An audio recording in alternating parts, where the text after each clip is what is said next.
6 জন নারীর জীবনীর কথা আমি রেকমেন্ড করি, সাজেস্ট করি যে 6 জন নারীর জীবনী মুখস্থ, ঠোঁটস্থ, অন্তস্থ থাকতে হবে প্রতিটা নারীর জন্য। আশা করি মায়েরা, বোনেরা শুনছেন, আশা করি আপনারা কান লাগিয়ে শুনছেন, অনুধাবন করার চেষ্টা করছেন। আপনাদের জন্য 6 জন নারীর জীবনী পড়া অবধারিত। সংক্ষেপে বলবো, কয়জন? 6 জন। গুনেন। 1 নম্বরে হচ্ছে হাজার, উম্মে ইসমাইল, সাইয়েদনা ইব্রাহিমের বউ, সাইয়েদনা ইসমাইল আলাইহিস সালামের আম্মা, নাম হলো হাজার। আমরা বলি বিবি হাজেরা। আমরা কি করি? হাজেরা আছে না? এই প্যান্ডেলেও হাজেরা নামে 2-1 বোন থাকতে পারে। আসলে নামটা হচ্ছে হাজার। নামটা কি? হাজার। হাজার। এই হাজার হচ্ছে আপনাদের 1 নাম্বার মডেল। 2 নাম্বার কুখ্যাত সন্ত্রাসী ফেরাউনের বউ আসিয়া আপনাদের 2 নাম্বার মডেল। 3 নম্বরে ঈসা আলাইহিস সালামের আম্মা মারিয়াম আলাইহিস সালাম আপনাদের মডেল। বিশ্বনবীর প্রথম বউ খাদিজা আপনাদের মডেল। বিশ্বনবীর একমাত্র কুমারী বউ মা আয়েশা আপনাদের মডেল। আর বিশ্বনবীর কলিজার টুকরা সাইয়্যিদাতুনা ফাতিমা আপনাদের জন্য মডেল। সুবহানাল্লাহ পড়েন। কয়জন? 6 জন। জোরে বলেন। 6 জন। প্রথমে কার নাম বলেছি? হাজার। দ্বিতীয় আসিয়া। 3 নাম্বার মারিয়াম। 4 নাম্বার খাদিজা। 5 নম্বরে আয়েশা। 6 নম্বরে ফাতিমা। সুবহানাল্লাহ পড়েন। বিশ্বনবী বলেছেন কামুলা মিনার রিজালে কাসির, পুরুষদের মধ্যে কামেল পুরুষের অভাব নাই। ওয়ালাম ইয়াকমুল মিনান নিসা ইল্লা আরবা, নারীদের মধ্যে কামেল নারী হচ্ছে 4 জন। কয়জন? 4 জন। এরপরে আবার বাড়ালেন আয়েশার কথা, আবার বাড়ালেন ফাতেমার কথা, মোট হয়ে গেল 6 জন। সুবহানাল্লাহ পড়েন। মোট কয়জন? আসুন এই 6 জনের জীবনী থেকে একটা একটা করে শিক্ষা আমরা মনে রাখার চেষ্টা করি, তাহলে জীবন উজালা হয়ে যাবে। কয়টা করে শিক্ষা? হাজার আলাইহিস সালাম, ওনার জীবনী থেকে শিক্ষা হচ্ছে তাওয়াক্কুল আলাল্লাহ, বিপদে আপদে সবসময় ভরসা কার উপর? আমাইয়াতাওয়াক্কাল আলাল্লাহি ফাহুয়া হাসবু, যে ব্যক্তি আল্লাহর উপর ভালো করে তাওয়াক্কুল করে একমাত্র আল্লাহই তার জন্য যথেষ্ট হয়ে যায়। সুবহানাল্লাহ। সুবহানাল্লাহ পড়ছেন? পড়েন সুবহানাল্লাহ। হাজার আলাইহিস সালাম, ওনার জীবনী থেকে শিক্ষা হচ্ছে আল্লাহর উপর তাওয়াক্কুল। সাইয়েদনা ইব্রাহিম আলাইহিস সালাম সাইয়্যিদাতুনা হাজারকে নিয়ে, দুধের বাচ্চা ইসমাইলকে নিয়ে মক্কার মরুজমিনের মাঝখানে রেখে আসলেন। মানুষ নাই, প্রাণী নাই, খাওয়ার পানি নাই, কোনো পশু পাখি নাই, আকাশের পাখিও নাই, কেউ নাই, একটা মাত্র পানির মশক। একটা মশকের ভেতরে সামান্য কিছু পানি। দুধের বাচ্চা ইসমাইলকে নিয়ে সাইয়্যিদাতুনা হাজার দাঁড়িয়ে রইলেন। কোনো কথা না বলে বিবি আর বাচ্চাকে রেখে চলে যাচ্ছেন। চোখের পানি ছেড়ে সাইয়্যিদাতুনা হাজার ডেকে বললেন, ইব্রাহিম একটু দাঁড়াও। কথা নাই, বার্তা নাই, কিছুই বললা না। কি আমার অপরাধ? কেন এই ধুধুমরু প্রান্তরে আমাকে দুধের বাচ্চাটারে রেখে গেলা? শুধু একটা কথাই জানতে চাইবো, এই যে আমাদেরকে রেখে পাষণ্ডের মতো তুমি চলে যাও, এটা কি তোমার নিজের ইচ্ছায় নাকি আল্লাহর ইচ্ছায়? সাইয়েদনা ইব্রাহিম কোনো কথা না বলে শুধু প্রশ্নের উত্তর দিলেন, বললেন আল্লাহর ইচ্ছায়। কার ইচ্ছায়? নবীরা নিজের ইচ্ছায় কিছু করে না, যেটাই করে করে কার ইচ্ছায়? আল্লাহর ইচ্ছায়। সাইয়্যিদাতুনা হাজার বললেন, ইদান লা ইউদাইয়ুনাল্লাহ, তোমার ইচ্ছায় যদি আমাদেরকে রেখে না যাও, আল্লাহর ইচ্ছায় যদি রেখে যাও, তাহলে আমার ভরসা আছে আল্লাহ আমাদেরকে নষ্ট হতে দিবে না, আল্লাহ আমাদেরকে কোনো কষ্ট দিবে না, আমার আল্লাহই আমার জন্য যথেষ্ট। সুবহানাল্লাহ। আপনারে মায়েরা যারা আছেন, আপনাকে আর আপনার 2 সন্তানকে নিয়ে আপনার স্বামী সিলেটের হাকালুকি হাওরের মাঝখান দিয়ে রেখে আসছে। কি করবেন? পিছনে পিছনে দৌড়াবেন, গালাগালি শুরু করবেন। যদি বলে আল্লাহর ইচ্ছায় তোমারে রেখে গেলাম, জীবনেও মানতে চাবেন না, বলবেন তোরেও বাদ দিলাম, তোর আল্লাহরেও বাদ দিলাম। আছে না নাই?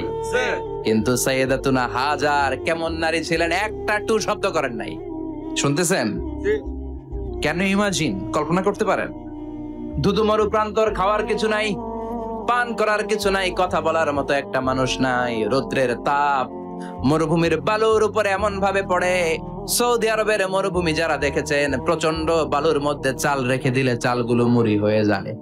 ওই প্রচন্ড মরুভূমির মধ্যে দাঁড়িয়ে বললেন, যদি আল্লাহর ইচ্ছা হয় আমার আল্লাহ আমার জন্য যথেষ্ট। ঠিকই আল্লাহ যথেষ্ট হয়েছেন। এই মহিলাকে দিয়ে মক্কা আবাদ হয়েছে। মক্কায় কোনো মানুষ থাকতো না, এখন মক্কায় গেলে জায়গা পাওয়া যায়। 25 লক্ষ লোক আমরা হজ করেছি এবার। প্রতিদিন 3 লক্ষ 4 লক্ষ মসজিদুল হারাম একসাথে জামাত।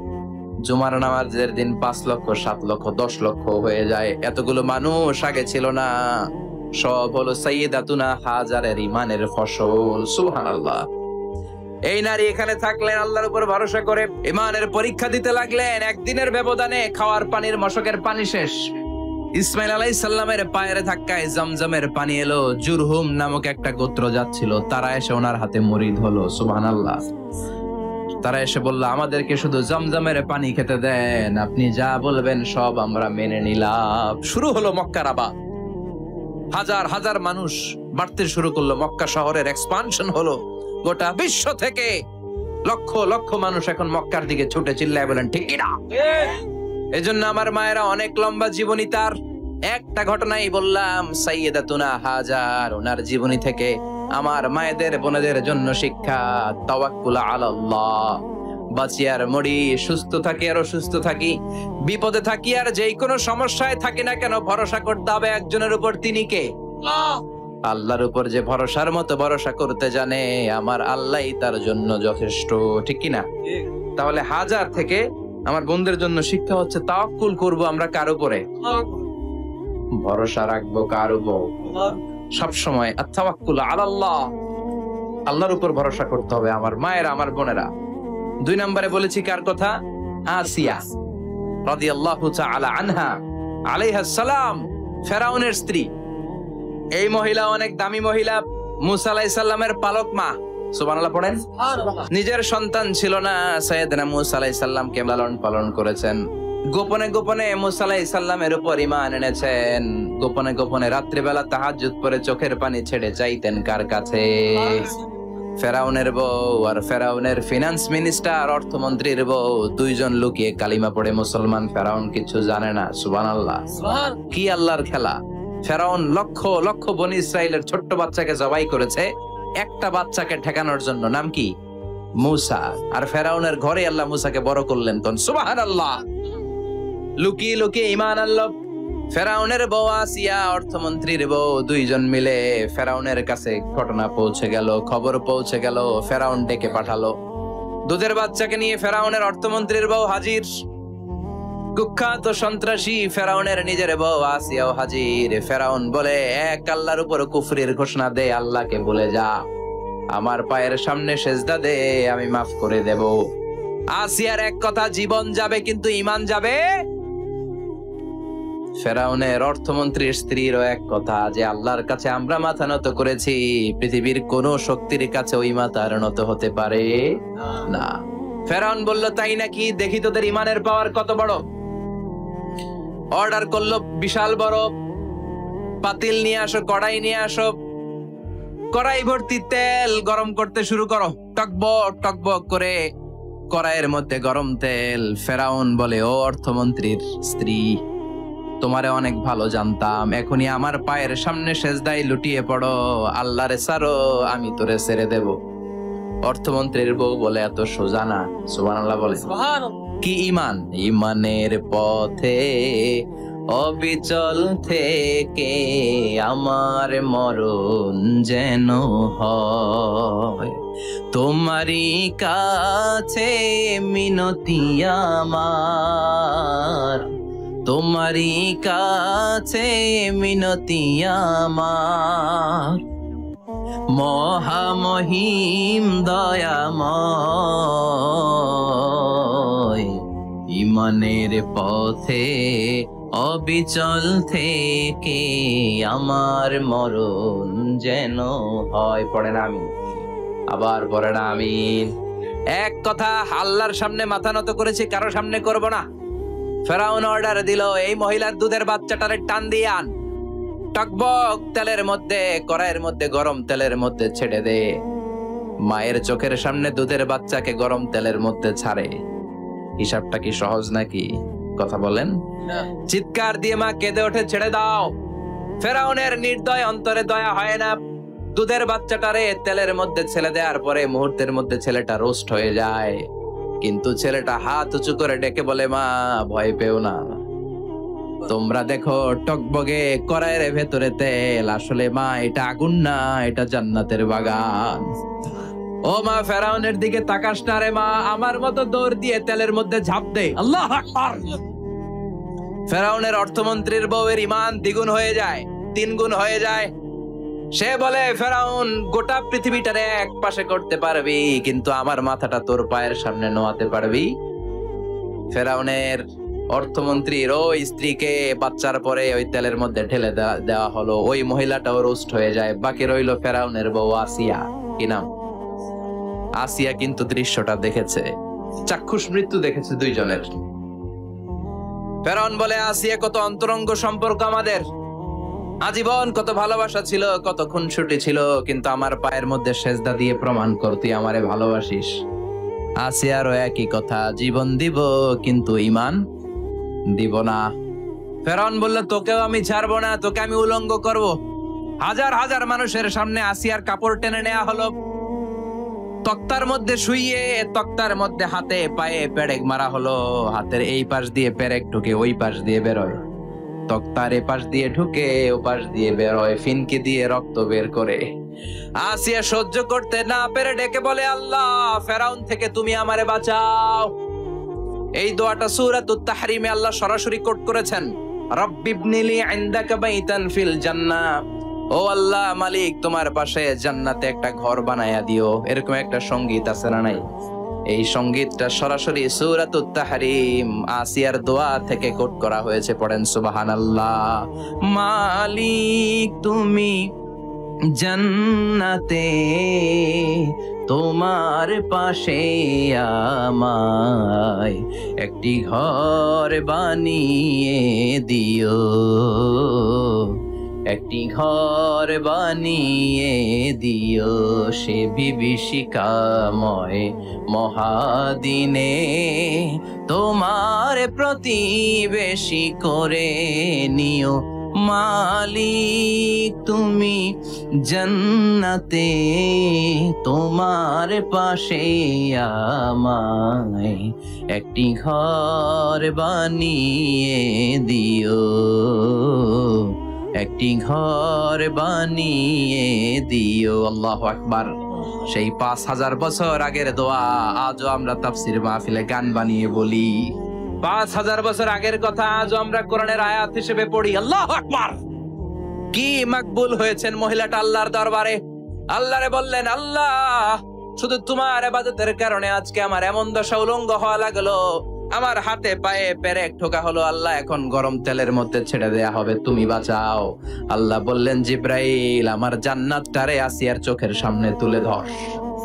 আমার আসিয়া দুনিয়ার বুকে থেকে জান্নাত দেখে দেখে আমার মেহমান হয়ে আমার কাছে আসবে। আসিয়াকেও গরম তেলের মধ্যে ফেলে দেয়া হলো।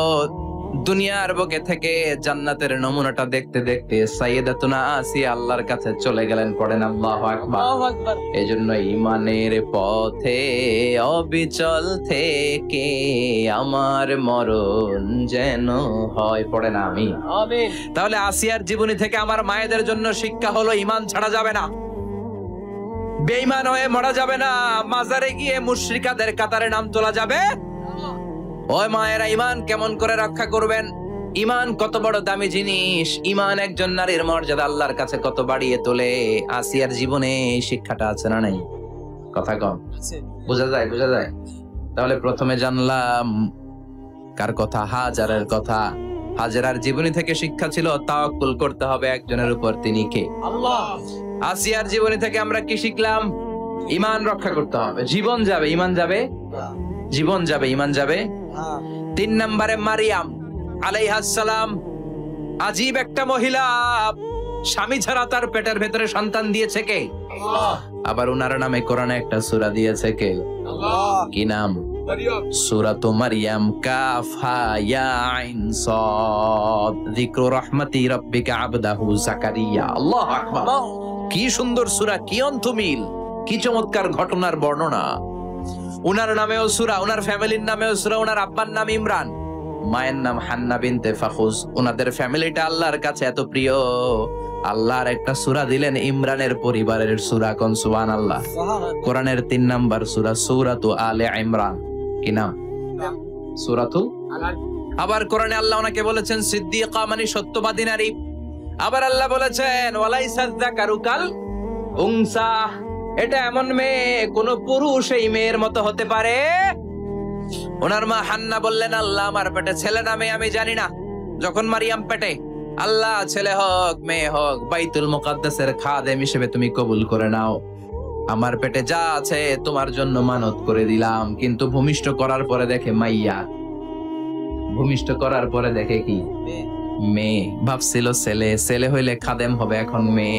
আল্লাহ বলে চিন্তা করো না, সাধারণ মেয়ে না, ওয়ালাইসা যাকারু কাল উনসা, এটা এমন মেয়ে কোন ছেলেরাও এই মেয়ের মতো হতে পারে। এই মেয়েকে দিয়ে দেওয়া হলো Baitul Maqdis, one of the major 3 mosques in Islam, ইসলামের সর্বশ্রেষ্ঠ 3টা মসজিদের একটা। এই বাইতুল মুকাদ্দাসের খাদেমা ছিল উনি। মসজিদ ক্লিন করতো আর ইবাদত করতো, ইবাদতে মশগুল হয়ে থাকতো, পাগল পড়া হয়ে থাকতো, চক্ষু বন্ধ করে আল্লাহর কথা স্মরণ করতো। মর্যাদা আল্লাহ এত বাড়িয়ে দিলেন, আনসিজনাল যত জান্নাতি ফল সব সামনে এসে হাজির হয়ে যেত। ওনার খালু জাকারিয়া এসে বলতেন, আন্না লাকে হাদা, ও মারিয়াম এই ফল তো এই সিজনে ফিলিস্তিনে নাই, পাইলা কই?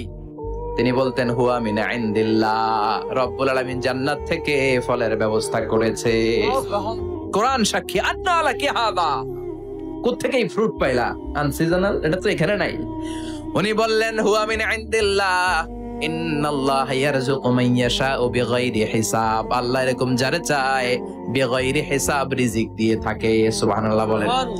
সব সময় আল্লাহর ইবাদত, সব সময় তাহাজ্জুদ, সব সময় জিকির করতেন, লা ইলাহা লা ইলাহা ইল্লাল্লাহু মুহাম্মাদুর রাসূলুল্লাহ। ওনার পুরো জীবনের কোন মুহূর্ত আল্লাহর জিকির থেকে খালি যায় নাই, সব সময় ইবাদতে মশগুল, সব সময় কি? তার মানে মারিয়ামের জীবনী থেকে আমাদের শিক্ষা, আমার মায়েরা বোনেরা ইবাদতে মশগুল থাকতে হবে। কিন্তু দুর্ভাগ্যজনক হলেও সত্যি, আমার বোনেরা জি বাংলা নিয়ে মশগুল থাকে। ওনারা মশগুল থাকে ঠিকই, তবে ইবাদত নিয়ে না। কি নিয়ে? কথা কন। জি বাংলা কি এখনো দেশে চলে? স্টার জলসা এগুলো চলে, কিরণমালা, এই সিরিয়াল গুলো চলে। নতুন সিরিয়াল আসছে, নাম কত কয়েকটা, ওয়াজ মাহফিলে বলা লাগবে আমাদের। কি নাম, কি চলে এখন জানো না তুমি? সর্বনাশ, পাগলের মতো মহিলাগুলো বসে থাকে, রাতে দেখতে না পারলে সকালে কাজা কাফার আদায় করে, আছে না নাই? কাজা আদায় করে ফেলে সকালে। খবরদার, জি বাংলা, স্টার জলসা, হিন্দি মুভি নিয়ে মশগুল থাকা যাবে না আমার বোনেরা। আপনিই পারেন আপনার ফ্যামিলিটারে জান্নাতি ফ্যামিলি বানাতে, আপনিই পারেন পরিবারটারে শান্তিময় করতে। নারী ভালো তো পরিবার ভালো। এজন্য মারিয়াম আলাইহিস সালামের জীবনী থেকে আমার বোনদের জন্য শিক্ষা, ঘরের সব কাজ শেষে অবসর যেই সময়টা পাবো ইবাদতে মশগুল হয়ে যাব, ঠিক কিনা? ইবাদতে মশগুল থাকার দরকার আছে না নাই? তাহলে মারিয়ামের মতো আপনাদের মর্যাদাও বাড়িয়ে দিবে কে? কয়জনের জীবনী গেল, আর বাকি কয়জন শুনবেন? কষ্ট হচ্ছে? এরপরে বিশ্বনবীর প্রথম বউ খাদিজা, কি সুন্দর নাম খাদিজা, বললে ভালো লাগে না? প্রথম নারী যিনি কালিমা পড়ে ইসলাম ধর্ম গ্রহণ করেছেন,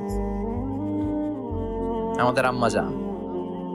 বিশ্বনবীর প্রথম বউ, 25 বছর বিশ্বনবীর সাথে সংসার করেছেন, 3 বছর বিশ্বনবীর সাথে জেল খেটেছেন, শিয়াবে আবি তালেবে।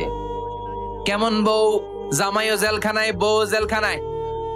বিশ্বনবীর সবগুলো বাচ্চা সন্তান, ছেলে মেয়ে এই মহিলার গর্ভ থেকে এসেছে, একজন ছাড়া, ইব্রাহিম। ইব্রাহিম বিশ্বনবীর আরেক বউ মারিয়ার গর্ভে এসেছে, বাকি সব খাদিজার গর্ভে। যে আমরা ফাতেমা, বিশ্বনবীর কন্যার নাম কি? ফাতেমার মায়ের নাম কি? খাদিজা। সুবহানাল্লাহ। ফাতেমা, রুকাইয়া, উম্মে কুলসুম, জায়নাব, এই 4 জনের মাই খাদিজা। আবার আব্দুল্লাহ, কাসেম, এদের মায়ের নামও খাদিজা। বিশ্বনবীর সব সন্তান এসেছে খাদিজার পেট থেকে। বরকত বেশি না কম? বিশ্বনবী ভয় পেলে খাদিজার কাছে গেলে ভয় কেটে যেত, সাহস যোগাতেন, শেল্টার দিতেন, ছাতার মতো মাথার উপরে দাঁড়িয়ে থাকতেন। আল্লাহু আকবার। বিশ্বনবী বলতেন, রুজিকতু হুব্বাহা, খাদিজার ভালোবাসা আমার অন্তরে আল্লাহ রিজিক হিসেবে দিয়েছে। আবার বিশ্বনবী বলতেন, আল্লাহ যেই কিয়ামতের দিন বন্ধু বন্ধুরে চিনবে না, ভাই ভাইরে চিনবে না, কেউ কাউরে চিনবে না, ওই কঠিন দিনে আমি আমার খাদিজারে যেন ভুলে না যাই। আমার খাদিজারে যেন দেখা মাত্রই চিনতে পারি এটা আমার খাদিজা। খাদিজাকে নিয়ে মা আয়েশা একদিন একটা কটু কথা বলেছিল, ও নবী, কবে আপনার এই বুড়ি মহিলা, বুড়ি বউ খাদিজা ইন্তেকাল করেছে, তারপরে কত সুন্দরী সুন্দরী বউ আমরা এসেছি, আমার ভালো লাগে না? খালি বুড়ির কথা কন কেন? খালি ওই বুড়ির কথা স্মরণ করেন। আমরা আছি, আমাদের দিকে তাকান, আমরা কত সুন্দরী, আমরা কত ভালো। বিশ্বনবী রেগে গেলেন, মা আয়েশাকে এইভাবে ধরলেন। জীবনে কোনোদিন কোন স্ত্রীর গায়ে হাত তোলে নাই, শুধু ওই দিন মা আয়েশাকে এইভাবে ধরেছিলেন আর বলেছিলেন, আয়েশা খবরদার জীবনে এই কথা বলবা না। আমার খাদিজা আমার বিপদের দিনের সঙ্গিনী, তোমরা আমার সুখের দিনের সঙ্গিনী। তোমরা কেউ আমার সাথে জেল খাটো নাই, খাদিজা আমার সাথে জেল খেটেছে 3 বছর। কয় বছর? কি মহিলা ছিল! বিশ্বনবীকে সবসময় আগলে রেখেছে, শেল্টার দিয়েছে, প্রতিভক্ত ছিল। খাবার নিয়ে বিশ্বনবীর জন্য এদিক সেদিক যেতেন, বিশ্বনবী না আসলে খেতেন না। বিশ্বনবীকে কলিজার চাইতো বেশি ভালোবাসতো, পতি যা বলবে তাই শুনতো। ও মায়েরা, খাদিজাতুল কুবরার জীবনী থেকে আপনাদের জন্য শিক্ষা হলো প্রতিভক্তি। কি ভক্তি? এখন প্রতিভক্তি নাই, আমরা করি নারী ভক্তি। এখন নারী নির্যাতন কমে গেছে বাংলাদেশে, বেড়ে গেছে পুরুষ নির্যাতন। কথা কন। এখন আমরা ভক্তি করা লাগে, আমরা ভক্তি না করলে ঘরে খাওয়ান নাই, এরকম ঝামেলা আছে না নাই? কথা বলেন। আপনাদের নাগাইশের মহিলারা অনেক ভদ্র, নাগাইশের মহিলারা নিশ্চয়ই পতিকে অনেক ভক্তি করে। মায়েরা, বোনেরা, আপনার স্বামী যদি আপনার উপরে নাখোশ থাকে, আপনার ইবাদত আপনাকে বাঁচাতে পারবে না। বিশ্বনবী ফাতেমাকে বললেন, ফাতেমা তুমি বিশ্বনবীর মেয়ে হতে পারো, কিন্তু আলী যদি তোমার উপরে নাখোশ থাকে তোমার সব শেষ, সব শেষ। আবার বিশ্বনবী বললেন, আমি যদি এক আল্লাহ ছাড়া কারো সামনে মাথাটা নত করার বিধান দিতাম, এক আল্লাহ ছাড়া যদি কাউকে সেজদা করতে আমি বলতাম, আমি দুনিয়ার সব নারীদের বলতাম স্বামীর পায়ে সেজদা দিয়ে পড়ে থাকো। কি সম্মান আল্লাহ দিলেন স্বামীকে! আপনার জান্নাত আপনার স্বামীর ভেতরেই। স্বামীকে সন্তুষ্ট করেন, স্বামীর আনুগত্য করেন, দেখবেন ফ্যামিলিটা সুন্দর হবে। আর স্বামীরা স্ত্রীদেরকে ভালোবাসেন, স্ত্রীদেরকে ভালোবাসার গল্প শোনাবেন, দামি দামি শাড়ি কিনে দিবেন, তার স্ত্রীর সাথে প্রেম নিবেদন করেন, ভালোবাসা নিবেদন করেন, সংসারটারে শান্তিপূর্ণ করে দিবে কে? তার মানে খাদিজাতুল কুবরার জীবনী থেকে শিক্ষা কি? বললা গেছি কি শিক্ষা? প্রতিভক্তি। কি ভক্তি? স্বামীকে ভক্তি করা লাগবে, তা না হলে জান্নাত নাই। এরপরে বিশ্বনবীর একমাত্র কুমারী বউ নাম কি? আয়েশা। বিশ্বনবী বললেন, উরিতু কি ফিল মানামি সালাসা লায়াল। আয়েশা, বিয়ের আগে তোরে কিন্তু আমি 3 বার স্বপ্নে দেখছিলাম। সুবহানাল্লাহ কইবেন না? বড্ড খুশি হয়ে গেলেন আয়েশা। এরপরে বললেন, 3 বার স্বপ্ন দেখার পরে তোমার ব্যাপারে মনের মধ্যে কেমন কেমন যেন ভালো লাগে। তারপরে একটা ছোট্ট কাগজের মধ্যে, জান্নাতি কাগজ, রেশমি কাপড়ের মধ্যে তোমার চেহারাটা এনে জিব্রাইল বললেন, দেখেন নবী কেমন লাগে? আমি কইলাম ভালো লাগে। কার মেয়ে? আপনার বন্ধু আবু বকরের মেয়ে, বিয়ে করবেন নাকি? বিশ্বনবী বললেন, ও জিব্রাইল, তুমি যদি ঘটক হও, আল্লাহ যদি হয় কাজী, আমি মুহাম্মদ বিয়েতে রাজি। সুবহানাল্লাহ পড়েন। বিয়ে হয়ে গেল, কিন্তু ঘরে দামি ফার্নিচার নাই, টাকা পয়সাও তেমন নাই, কিন্তু আছে খালি সুখ। আছে কি? যেটা টাকা দিয়ে কিনা যায়, টাকা দিয়ে বাড়ি কিনা যায়, গাড়ি কিনা যায়, সুখ কিনা যায় নাকি? টাকা দিয়ে বিছানা কিনা যায়, বালিশ কিনা যায়, ঘুম কিনা যায় নাকি? কথা বলেন। এজন্য সুখ দেয়ার মালিক কে? দোকানে সুখ পাওয়া যায়? নাগাইশ বাজারে তো সুখ বেচে না, বেচতে নিয়ে যাইতাম আজকে গাড়িতে করে। সুখ বেচে? কথা কন। সুখ পাওয়া যায় না। সুখ দেয়ার মালিক একজন, তিনি কে? আল্লাহ। মা আয়েশা একমাত্র কুমারী বউ, আদর করে তিনি ডাকতেন হুমায়রা, আবার মাঝে মাঝে ডাকতেন ইয়া আইশু। আয়েশা না, আয়েশু সংক্ষেপ। এত ভালোবাসতেন মা আয়েশাকে। মা আয়েশা গ্লাসের যেই জায়গা দিয়ে পানি খেতেন, বিশ্বনবী ওই জায়গায় মুখ লাগিয়ে পানি খেত। মা আয়েশা গোশতকে হাড্ডি ফেলে দিলে বিশ্বনবী ওই হাড্ডিটা নিয়ে চষতে শুরু করে দিত। সুবহানাল্লাহ। এক বালতি থেকে পানি নিয়ে 2 জনে গোসল করত। আবার বিশ্বনবী মাঝে মাঝে বায়না ধরত, মাঝে মাঝে রাগও করত। সুবহানাল্লাহ কোন। স্বামী স্ত্রীর মধ্যে একটু রাগ আছে না নাই? রাগ থাকলে ওইটারে আবার ভালোবাসায় পরিণত করে দেয় কে? রাগ না থাকলে ভালোবাসা তো ভালোবাসাই না, রাগ থাকতেই হবে, তাইলেই ভালোবাসার মর্ম বোঝা যায়। চিল্লায় বলেন ঠিক কিনা? ক্ষুধা না থাকলে খাবারের মর্যাদা বোঝা যায় না। সারাদিন পেট ভরা, খাওয়ার মজা বুঝবেন? ক্ষুধা প্রচন্ড ক্ষুধা, তৃষ্ণার্ত, লেবুর শরবত পাইলে অমৃতের মতো লাগবে। প্রচন্ড ক্ষুধা, হাজি বিরিয়ানি পাইছেন 1 প্লেট, ইচ্ছে মতো খাবেন, কিন্তু পেট ভর্তি, হাজি বিরিয়ানি খাওয়া যাবে? এজন্য রাগ না থাকলে ভালোবাসা যে কত দামি, ভালোবাসা যে আল্লাহর পক্ষ থেকে কত বড় নেয়ামত বোঝা যায় না। মাঝে মাঝে মা আয়েশা রাগ করতেন, শুনতেছেন? বিশ্বনবী বলেন, আয়েশা কখন তুমি রাগ করো, কখন তুমি আমারে ভালোবাসো আমি বুঝি। সুবহানাল্লাহ পড়েন। মা আয়েশা বললেন, কেমনে বোঝেন? বিশ্বনবী বললেন, যখন তুমি রাগ করো তখন নামাজের পরে দোয়ার মধ্যে বলো, ও ইব্রাহিম আলাইহিস সালামের আল্লাহ, আপনি আমার উপর দয়া করেন। তার মানে তুমি রাগ করে আছো, আমার নাম নাও নাই। আর যখন আমার উপর খুশি থাকো নামাজের পরে দোয়াতে বলো, মুহাম্মদ সাল্লাল্লাহু আলাইহি ওয়াসাল্লামের আল্লাহ, আপনি আমাদের উপর রহমত করেন। তার মানে খুশির সময় তুমি আমার নাম নাও, রেগে গেলে অন্য নবী দিয়ে দোয়া সাইরা দাও, রেগে গেলে আমার নামটা নাও না। মা আয়েশা বলে, নবী গো, আমি তো শুধু নামটাই মুখ দিয়ে নেই না, কিন্তু কলিজা থেকে তো আপনারে বাদ দিতে পারি না। আল্লাহু আকবার, কি ভালোবাসা! মা আয়েশা বলতেন, আমি যখন বিশ্বনবীর সাথে শীতের রাতে এক লেপের নিচে ঘুমাতাম তখনও জিব্রাইল ওহী নাজিল করত। সুবহানাল্লাহ নাই? সুবহানাল্লাহ। কোন স্ত্রীর সাথে অন্তরঙ্গ বসবাসের সময় কোরআনের ওহী নাজিল হতো না।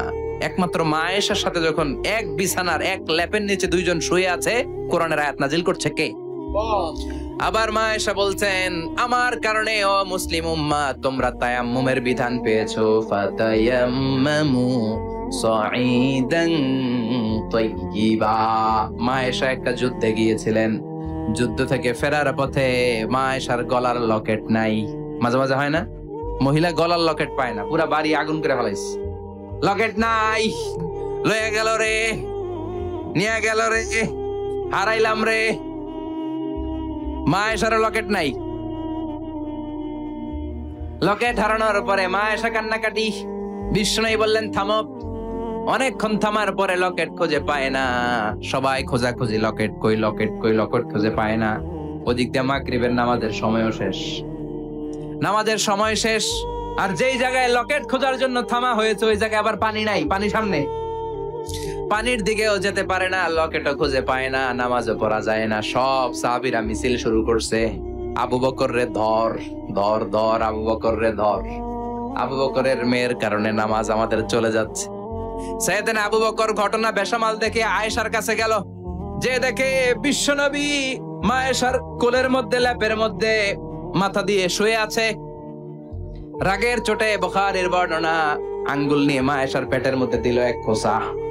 লকেট হারাইলি কেন? ক, তোর জন্য বাইরে মিছিল চলে, তোর জন্য বাইরে সব সাহাবারা বলে নামাজ পড়তে হবে, সময় নাই। ও আবু বকর, আপনার মেয়ের কারণে এই কাণ্ড।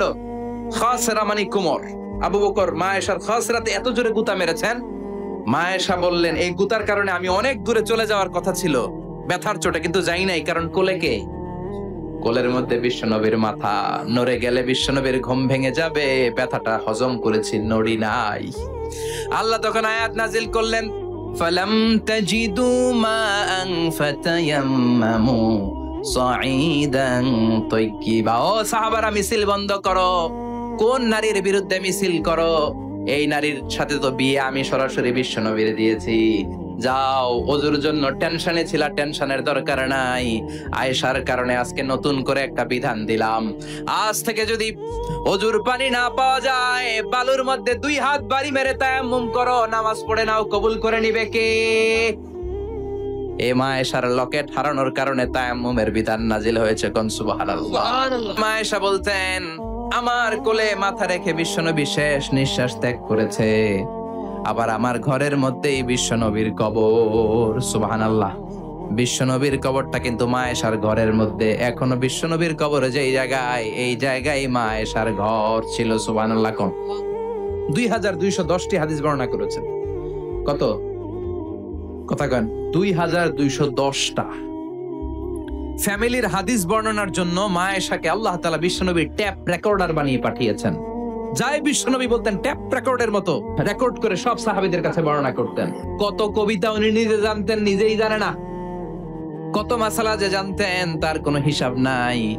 ইলমুল ফারায়েজ, বাপ মরলে ছেলে মেয়ে থাকলে কে কতটুকু সম্পদ পাবে, মা আয়েশার চেয়ে এই বিধান মদিনায় কেউ জানতো না।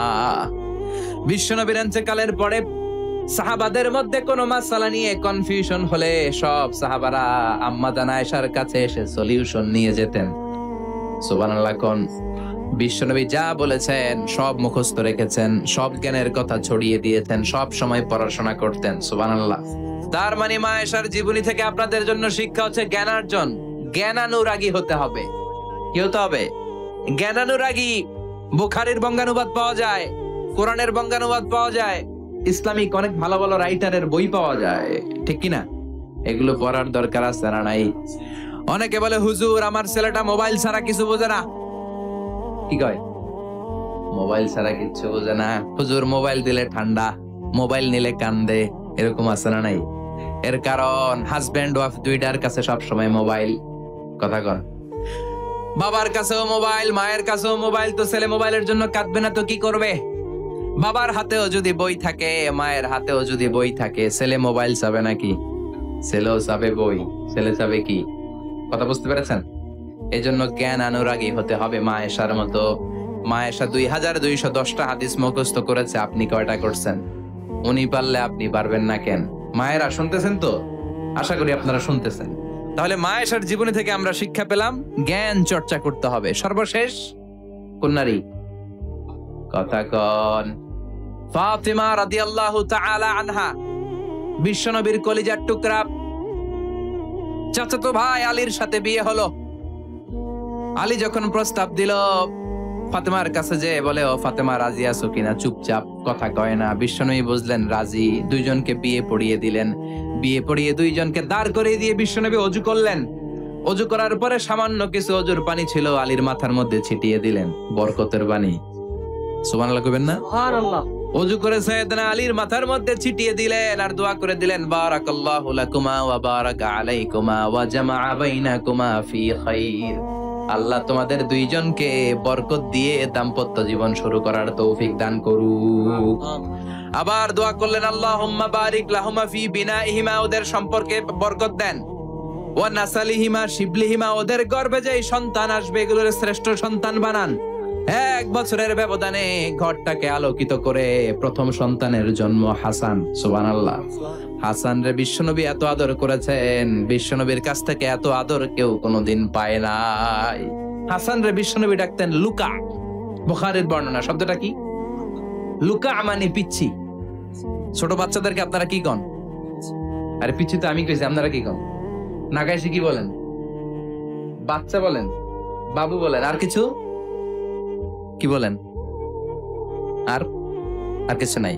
তাহলে এই যে বাবু পিচ্ছি, হ্যাঁ, এই বাবু পিচ্ছি আরবি হচ্ছে লুকা। বিশ্বনবী ফাতেমার ঘরে এসে বলতেন, আইনা লুকা, পিচ্ছিটা কই রে? আমার হাসান কই, আমার নানা ভাই কই? আর বিশ্বনবীর আওয়াজ শুনলে হাসান এসে বিশ্বনবীর কাঁধে। আল্লাহু আকবার, আল্লাহু আকবার। বিশ্বনবী বলতেন, ফাতেমা আমার কলিজার টুকরা, যে ফাতেমারে কষ্ট দেয় সে আমারে কষ্ট দেয়, ফাতেমারে আনন্দ দেয় মানে আমি বিশ্বনবীরে আনন্দ দেয়।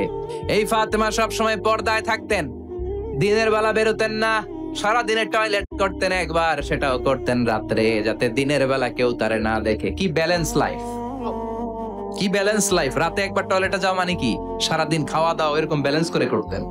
কেউ দেখতে পারে নাই ওনারে, কেমন ছিল কেউই জানতো না। এমন ভাবে চলাফেরা করতো, কোনো পুরুষদের সামনে দিয়ে কখনো যেতেন না। এজন্য ইন্তেকালের আগে আলীকে বললেন, আলী, বিশ্বনবীর ওসিয়ত অনুযায়ী কিছুদিন পরে আমি আমার বাবার সাথে সাক্ষাৎ করব। ইন্তেকালের সময় বেশি লোক আমার জানাজাতে আসার দরকার নাই, নিজেরা দোয়া করে দিলে চলবে। আর আমার জানাজার খাটিয়ার উপর দিয়ে বিশাল একটা বোরকা দিয়ে দিও। এটার আরবিতে বলে নাউশ। কি বলে? এই প্রথম কোন নারী তার খাটিয়ার উপরে নাউশ ব্যবহার করেছে, জন্য এটাকে বলে সুন্নাতু ফাতিমা, ফাতেমার সুন্নাত। সাইয়েদাতুনা ফাতেমার আগে কেউ জানাজার খাটিয়াতে নাউশ ব্যবহার করে নাই। আল্লাহু আকবার, আল্লাহু আকবার। আলীকে বলে গেলেন, আলী, অল্প কয়েকজন পুরুষ নিয়ে জানাজা দিও, বেশি মানুষের কাছে আমারে নিও না। দুনিয়ার বুকে আমি লুকিয়ে লুকিয়ে চলতাম, মরার পরে লুকিয়ে লুকিয়ে আল্লাহর কাছে চলে যেতে চাই, পুরুষদের সামনে আমারে নিও না। ও মা, এই ফাতেমার জীবনী থেকে আপনার জন্য শিক্ষা হলো পর্দা। সব সময় পর্দাটা দেহে থাকার দরকার আছে না নাই? রাজি আছেন তো? তাহলে এই 6 জন নারীর জীবনে যদি আমার মায়েরা পরে, আমার মায়েরা বোঝে, ওই মায়েরা বিপদগামী হতে পারে নাকি? হতে পারে? তাহলে 6 জনের আবার রিভাইজ করে চলেন। প্রথমে বললাম কার কথা? হাজারের জীবনী থেকে শিক্ষা কি? আল্লাহর উপর তাওয়াক্কুল। 2 নম্বরে বললাম কার কথা? আসিয়ার কথা। আসিয়ার জীবনী থেকে শিক্ষা হলো ইমানের পথে অবিচল থাকতে হবে, ঠিক কিনা? তারপরে মারিয়ামের জীবনী থেকে শিক্ষা হলো সব সময় ইবাদতে মশগুল। খাদিজার জীবনী থেকে শিক্ষা হলো প্রতিভক্তি, স্বামীর প্রতি আনুগত্য। মা আয়েশার জীবনী থেকে শিক্ষা হলো জ্ঞান অর্জন করতে হবে কার খুশির জন্য? আর ফাতিমার জীবনী থেকে শিক্ষা হলো সব সময় পর্দা, গায়ের মধ্যে থাকার দরকার আছে না নাই? মানতে রাজি আছেন? এই 6 জনের জীবনী গ্রন্থ কিনা যাবে না? কিনতে রাজি আছেন তো? কথা কয় না? সবাই রাজি? নারীদের জন্য জান্নাতে যাওয়া সহজ, very easy way. Our beloved Prophet Muhammad has prescribed a very easy way to enter the paradise for the women. নারীদের জন্য জান্নাতে যাওয়ার সহজ শর্টকাট। মায়েরা আবার কান খাড়া করেন খরগোশের মতো। শর্টকাট বলে দিয়ে যাই। আল মারআতু ইযা সাল্লাত খামসাহা, বিশ্বনবী ফরমান 4টা কাজ যে নারী দুনিয়ার বুকে করবে ওই নারীর জন্য জান্নাতের 8টা দরজা খুলে দিবে কে? আল্লাহ। 1 নম্বর আল মারআতু ইযা সাল্লাত খামসাহা, 5 ওয়াক্ত নামাজ যে মেয়েরা পড়বে, সামাত শাহরাহা, যারা রমজানের রোজা রাখবে, আতাআত বালাহা, স্বামীর আনুগত্য করবে, হাফিজাত ফুরুজাহা, লজ্জাস্থানের হেফাজত করবে। এই 4টা কাজ যে নারীরা করবে 8টা জান্নাতের দরজা তাদের জন্য খুলে দিবে কে? আল্লাহ। সহজ হয়ে গেল না? মাত্র 4টা। কয়টা? 4টা। আরো জোরে বলেন কয়টা? 4টা। মাত্র 4টা কাজ। আর কিছু কাজ করতে বিশ্বনবী নিষেধ করেছেন।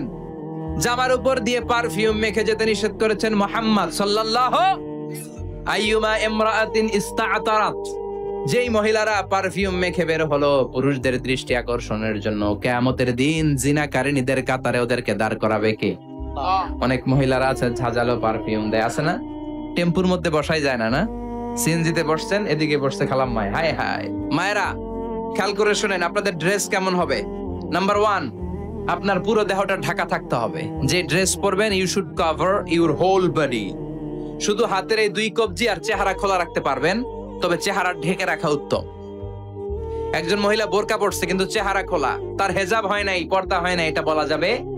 কিন্তু উত্তম হচ্ছে চেহারা ঢেকে রাখা, কারণ চেহারা সৌন্দর্যের রাজধানী। Face is the capital of beauty, ঠিক কিনা? চেহারা দেখলাম তো সব বোঝা গেল, ঠিক কিনা? কেমন মাধুর্যতা আছে, দেখতে কেমন সুন্দরী কিনা সব বোঝা যায়। এজন্য চেহারাটাও ঢেকে রাখবেন, চোখটা খোলা রাখবেন। বিশ্বনবীর স্ত্রী উম্মে সালামা বলে, দেখার জন্য আমার 2 চোখের দরকার নাই, লাগবে 1 চোখ। উনি আরেক চোখের মধ্যে আরেক কাপড় দিয়ে রাখতেন, এমনি তাকাই।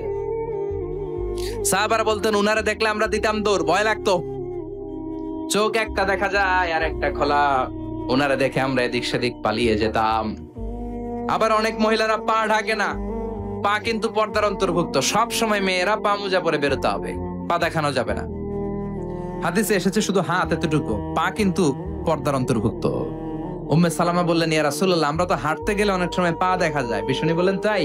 তাহলে 1 বিঘত নিচ দিয়ে কাপড় বাড়াও। উম্মে সালামা বললেন, জোরে হাঁটলে তো তারপরও দেখা যাবে। বিষ্ণু বললেন, 1 হাত বাড়াও, ধুলাবালি সহ টানবা, তারপরও পায়ের 1 ইঞ্চি দেখানো যাবে। তাহলে ড্রেস কোডের প্রথম নিয়ম হচ্ছে পুরো দেহ ঢাকবেন। 2 নম্বরের নিয়ম, পোশাক ঢিলে ঢালা হবে না টাইট ফিটিং? আরো জোরে বলেন। আছি আমরা কোন জামানায়, লাজ শরম গেছে হারায়, পাতলা শাড়ির বাহার, পাখি ড্রেস লেহেঙ্গা, পোশাক দেখে নারীর লাজে মরে যাই। হায় হায়, আছি আমরা কোন জামানায়, লাজ শরম গেছে হারায়, ঠিক কিনা? লাজ শরমের বালাই নাই। ঢিলে ঢালা হবে, টাইট ফিটিং হতে পারবে না। মোটা কাপড়ের হবে, এই যে আমার জুব্বা দেখছেন, আমি মহিলাকে পোশাক পরে ফেলেছি কিন্তু হেরা পরে না। এরকম মোটা হবে, মোটা কাপড়, কিচ্ছু দেখা যায় না, বাইনোকুলার দিয়েও দেখা যাবে না। আবার ঢিলে ঢালা আছে না নাই?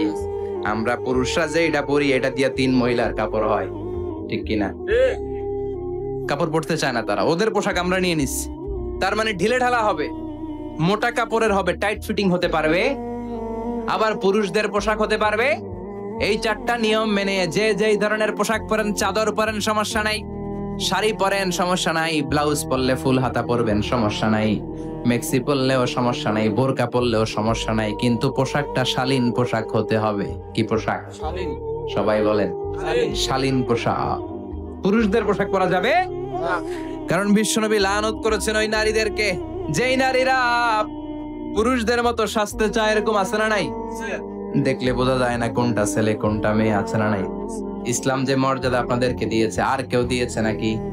ইসলাম বলে প্রথম সন্তান কন্যা সন্তান হলে ঘরের মধ্যে বরকত, আছে না নাই? মিন বারাকাতিল মারআতি তাবকিরুহা বিল ইনাস।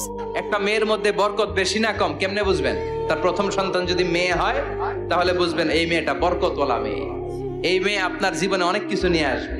সুবহানাল্লাহ কইতে পারেন না? কিন্তু অনেক টাকা আইতাছে, মেয়ে হইলে অখুশি হয়। ছেলে হইলে পাড়ার সবারে জিলাপি খাওয়ায়, পাড়ার সবারে মিষ্টি খাওয়ায়, মেয়ে হইলে কিচ্ছু খাওয়ায় না, আছে না নাই? কিন্তু আমরা মেয়ে হলে খুশি হব। কার কার প্রথম সন্তান মেয়ে? হাত তোলেন। হ্যাঁ, অনেকে আছে তো মাশাআল্লাহ। আপনারা অনেক বরকতময়, আলহামদুলিল্লাহ, হাত নামান। আমারও প্রথম সন্তান মেয়ে, তিনটাই মাইয়া। জান্নাত একটা আমার দিয়েন, তার মানে 3 জান্নাতের মালিক। মাশাআল্লাহ, আল্লাহ বাইরে তুমি কবুল করো। তার মানে কোন ঘরে যখন মেয়ে আসে আল্লাহ বলে ঘরটা বরকতময়। মেয়েটা যখন বড় হতে শুরু করে মেয়েটা ভাইয়ের জন্য বরকতময়।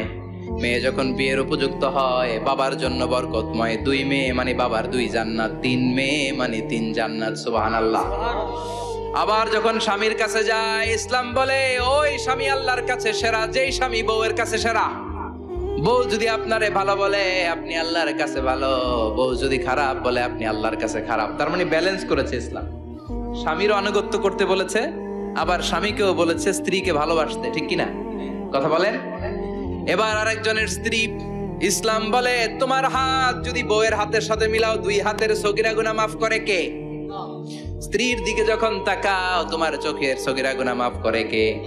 প্রতি মাসে মাসে স্ত্রীর কাপড় চোপড় আর কসমেটিক্স কেনার জন্য যে টাকাটা দাও এই টাকাটা সদকা হিসেবে কবুল করবে কে? এবার এই মহিলা গর্ভবতী, ইসলাম বলে সন্তান ভূমিষ্ঠ করতে যে যদি কোনো মা ডেলিভারি কেসে হসপিটালে মারা যায় কিংবা বাসায় মারা যায়, কিয়ামতের দিন ওই মহিলাকে শহীদদের কাতারে দাঁড় করায় দিবে কে? বাচ্চা ভূমিষ্ঠ করতে যে শাহিদা, শহীদদের কাতারে। আর সুন্দর মতো যদি আসে, আল জান্নাতু তাহতা আকদামি উম্মাহাতিকুম, মায়ের পায়ের নিচে সন্তানের বেহেশত, আছে না নাই? জোরে বলেন। এজন্য ইসলাম বলে খবরদার, মায়ের মর্যাদা সবচেয়ে বেশি। এক সাহাবী বললেন ইয়া রাসূলুল্লাহ, কার সাথে ভালো আচরণ করব? বাবার সাথে নাকি মায়ের সাথে? নবী বললেন মায়ের সাথে, এরপরে মায়ের সাথে, তারপরে মায়ের সাথে, তারপরে কার সাথে? তারপরে তোমার পিতার সাথে। মায়ের মর্যাদা কয় গুণ বেশি? ওগো মা তুমি এই ধরনের শ্রেষ্ঠ নিয়ামত, তোমারই পদতলে রয়েছে জান্নাত। ওগো মা তুমি এই ধরনের শ্রেষ্ঠ নিয়ামত, তোমারই পদতলে রয়েছে জান্নাত। সুবহানাল্লাহ। আমি বলি আমাদের পায়ের নিচে থাকে মোজা, জুতা আর বালু, আর মহিলাদের পায়ের নিচে জান্নাত। এই পৃথিবীটারে 1000 বার বিক্রি করলে জান্নাতের একটা চেয়ারের দাম হবে না। সুবহানাল্লাহ পড়ে। আর যেই জান্নাত মায়ের পায়ের নিচে পড়ে আছে ওই পায়ের দাম বেশি না কম? বেশি। এজন্য মায়েদের সাথে ভালো আচরণ করতে হবে। ইসলাম নারীকে দিয়েছে ইবাদতের অধিকার। নারীরা যদি মহিলা সমাবেশে যেতে চায় কোনো পুরুষ বাধা দিতে পারবে? নারী যদি মসজিদে নামাজ পড়তে যেতে চায় বাধা দিতে পারবে? নাগাই শিখে আছে মহিলাদের নামাজের জায়গা? করেন নাই আপনারা? করেন, আস্তে আস্তে করেন, আস্তে আস্তে করতে হবে। তারা অনেক সময় বাইরে বেরোয়, বাসায় আসতে আসতে নামাজের সময় হয়ে গেছে, কই পড়বে নামাজটা? মসজিদে সুযোগ করে দেন, মসজিদে পড়বে। তবে ঘরে পড়া উত্তম, ঘরে পড়লে বেশি সওয়াব। সুবহানাল্লাহ। তার মানে ইবাদতের অধিকার ইসলাম নারীকে দিয়েছে, শিক্ষার্জনের অধিকার। আপনার ছেলেকে স্কুলে পাঠান, শুধু ছেলেকে নয়, আমরা বলি আপনার ছেলেকেও পাঠান, মেয়েকেও পাঠান, ঠিক কিনা? আপনার ছেলেকে মাদ্রাসায় পাঠান, মেয়েকেও পাঠান। শিক্ষা সবার জন্য। বিষ্ণু বলেছেন আল্লিমু বানাতাকুম সূরাতান নূর, তোমরা তোমাদের মেয়েদেরকে সূরা নূর শিখাও। কোন সূরা? কথা কোন? ও আমার মায়েরা, আপনাদের জন্য রব্বুল আলামিন সব হকের কথা সূরাতুন নূরে বলেছে। আল্লিমু বানাতাকুম সূরাতান নূর, তোমরা তোমাদের নারীদেরকে সূরাতুন নূর শিক্ষা দাও। ও আমার মায়েরা, আজ থেকে সূরাতুন নূরের অর্থ পড়বেন, তাফসীর পড়বেন, ঘরটারে বরকতময় করে দিবে কে? আপনাদের আছে মহারানার অধিকার। বিয়ে করলে পুরুষ মহারানা পাবে না, দিবে। কিন্তু আমরা এতগুলা টাকা নিয়ে আসি, ডাকাইত, আছে না নাই? সারা জীবন মেয়েটারে লালন পালন করলো, একটা মেয়ে হলো একটা বাবার কলিজা। মেয়ে দিয়ে দিল মানে বাবা কলিজা ছিঁড়ে দিল, আর কি চাস? ডাকাত ফকির কোথাকার। খবরদার, বিয়ের মধ্যে 1 টাকা যদি তুমি যৌতুক খাও, কিয়ামতের দিন আল্লাহ তোমারে ছাড়বে। যৌতুকের সাথে ইসলামের কোনো সম্পর্ক, যৌতুকের সাথে সম্পর্ক। যৌতুক খেলে ডবল গুনাহ। যৌতুক খাওয়া ততটা অপরাধ, কুকুরের গোশত খেলে যত অপরাধ, এর চেয়ে বেশি অপরাধ। কুকুরের গোশত খেলে 1 গুনাহ, হারাম খাওয়ার গুনাহ। যৌতুক খেলে 2 গুনাহ, 1 হারাম খাওয়ার গুনাহ, 2 শ্বশুর বাড়ির উপর জুলুম করার গুনাহ। চিল্লা এখন ঠিক কিনা? এরপরে ইসলাম নারীকে দিল ভালো আচরণ পাওয়ার অধিকার। ইসলাম নারীকে দিল বাবার সম্পদে উত্তরাধিকারের অধিকার। একজন বাবা ইন্তেকালের আগে ছেলেকে যদ্দুর দিবে, মেয়েকে তার অর্ধেক দিতে হবে। যেরকম ঠিক কিনা? নাগাইশের বাবারা কি করে? দেয় তো? নাগাইশালাকে কি হয়? ছেলেরে 2 কাটা দিলে মেয়ের 1 কাটা দেয় না? কদ্দুর দেয়? দেয় না। হ্যাঁ, ডাকাইত। ওই যে কয় ডাকাইত, আবার কই সুবহানাল্লাহ, নাউজুবিল্লাহ কও বেটা। ছেলেকে যদ্দুর দিবেন, মেয়েকে অর্ধেক। ইউসিকুমুল্লাহু ফি আওলাদিকুম লিযযাকারি মিসলু হাযযিল উনসায়াইন। ও আমার বাবারা, সম্পদ হলো হাতের ময়লা, আপনি চলে যাবেন, সম্পদ থেকে যাবে। ছেলেরে যদ্দুর দিবেন, মেয়েরে অর্ধেক। কার কথা মানতে রাজি আছেন তো? একজন প্রশ্ন করেছে যে অনেক মেয়েরা ডিজাইন করা বোরকা পরে, এত ডিজাইন করে যে তাকিয়ে থাকতে মনে চায়। মানে বোরকা পরার কারণে আরো বেশি তাকায় থাকতে মনে আছে, এরকম ঝামেলা আছে না? নাই না, এরকম ঝিলিমিলি বিভিন্ন ধরনের ডিজাইন করা, অতিমাত্রায় ডিজাইন, যেটা মানুষের দৃষ্টি আকর্ষণ করতে পারে, এরকম বোরকা পরা যাবে না। বোরকা হতে হবে ঢিলে ঢালা, বোরকা হতে হবে মোটা কাপড়ের, বোরকা হতে হবে আপনার সেফ গার্ড। ওই বোরকায় যদি আপনার সর্বনাশের কারণ হয়, তাহলে তো এই বোরকা দিয়ে কোনো লাভ নাই। চিল্লা এখন ঠিক কিনা? আসসালামু আলাইকুম রাহমাতুল্লাহ। হুজুর, দত্তক পালার সুবিধা সম্পর্কে বা লাভ সম্পর্কে কিছু বললে ভালো হতো। দত্তক পালা জায়েজ আছে, ইয়াতিম হিসেবে পালবেন। বিশ্বনবী বলতেন, আনা ওয়া কাফিলুল ইয়াতীমি ইয়াউমাল কিয়ামাতি কাহাতাইন। আমি আর যারা ইয়াতিম পেলেছে তারা 2 জন একসাথে এইভাবে থাকবো। আমি এই রুমে, ইয়াতিমের রক্ষণাবেক্ষণকারী এই রুমে। সুবহানাল্লাহ। নবীর সাথে থাকবেন। তবে যেই ছেলেটাকে নিয়ে আসবেন, তাকে আপনার ছেলে হিসেবে পরিচয় দেওয়া যাবে না। সে আপনাকে বাবা ডাকতে পারবে না, সে আপনাকে চাচা ডাকবে, আঙ্কেল ডাকবে, খালু ডাকবে, যা মন চায় ডাকবে। আপনাকে আব্বা এটা বলতে পারবে না। সে বলতে পারবে চাচা, সে বলতে পারবে খালু, সে বলতে পারবে মামা। আমার বোনেরা, আপনাদের জন্য যা বলেছি কিফায়া, নাকতাফি বিহাদাল কদর, এতটুকুই আমি যথেষ্ট মনে করি। এজন্য 6 জন নারীর জীবনী আমাদেরকে জানতে হবে, আমাদেরকে হেজাব পালন করতে হবে আমাদের সিকিউরিটির জন্য। ইসলাম আমাদেরকে যে অধিকার দিয়েছে কেউ দেয় নাই। ইসলাম যে বিধান দিয়েছে আমাদের ভালোর জন্যই দিয়েছে, ঠিক কিনা? আল্লাহ আমাদের সবাইকে কথাগুলো বোঝার ও আমল করবার তৌফিক দান করুক। আমরা পড়ি আমিন। আমার মায়েরা বোনেরা, আপনারা ভালো থাকবেন। আপনাদের যেই আত্মীয় মহিলারা আসতে পারে নাই, তাদের কাছে আমার পক্ষ থেকে কথাগুলো পৌঁছে দিবেন। এই নাগাইশ এলাকার সব মাদেরকে, বোনদেরকে আল্লাহ তুমি বিশ্বনবীর স্ত্রীদের মতো কবুল করে নাও। আমরা পড়ি আমিন।